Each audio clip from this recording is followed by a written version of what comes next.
ಹೇಳಿಕೆಯಿಂದ ರಾಜಣ್ಣರ ಸಚಿವ ಸ್ಥಾನ ಹೋಯಿತು. ಬೆಂಗಳೂರಲ್ಲಿ ಅಶೋಕ್ ವ್ಯಂಗ್ಯ.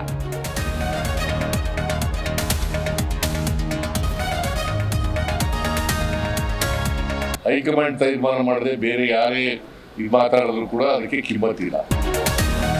ಡಿಕೆಶಿ ಸಿಎಂ ಹೇಳಿಕೆಗೆ ಗರಂ. ಹೈಕಮಾಂಡ್ ಹೇಳಿಕೆಯೇ ಅಂತಿಮ. ಬೇರೆಯವರ ಮಾತಿಗೆ ಕಿಮ್ಮತ್ತಿಲ್ಲವೆಂದ ಸಿದ್ದರಾಮಯ್ಯ.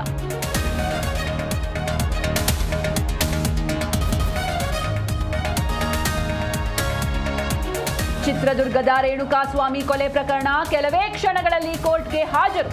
ದೋಷಾರೋಪ ನಿಗದಿಯ ಕುತೂಹಲ.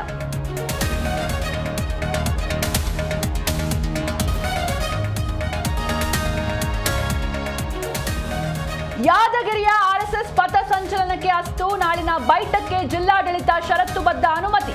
ದಂಡ ಬಳಸದಂತೆ ಸೂಚನೆ.